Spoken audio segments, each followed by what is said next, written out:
வணக்கம்ப்பா. தேவையான அளவு தண்ணி குடிக்காதது, சரியான தூக்கம் இல்லாதது, ஒரு நாளைக்கு 2 தடவையாவது மலங்கழிக்கணும். அப்படி மலங்கழிக்காமல் இருக்கிறது, அப்புறம் கோபப்படுறது, எரிச்சப்படுறது, மன உளைச்சலாக இருக்கிறது, டல்லாக இருக்கிறது, இதெல்லாம் இருந்துச்சுன்னா உடம்புல சூடு அதிகரிக்கும். அதெல்லாம் அப்படி இல்லாமல் பார்த்துக்கறணும். இப்போ மலச்சிக்கல் இருந்தாலே உடம்புல சூடு இருந்தால் தான் மலச்சிக்கல் இருக்குதுன்னு சொல்லுவாங்க. அதனால் நீர்ச்சத்து காய்கறிகள், தண்ணி நிறையா சேர்த்துக்கணும், தண்ணி நிறையா குடிக்கணும், மோர் குடிக்கணும், தினமும் மோர் குடிக்கணும். 1 டம்ளராவது, ஒரு 2 டம்ளராவது மோர் குடிக்கலாம் அந்த வெயில் காலத்துலலாம்.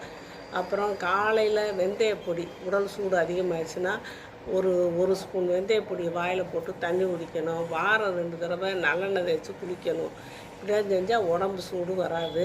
உடம்பு சூட்டுனால தான் இந்த பித்தம், மயக்கம் இதெல்லாம் வர்றது.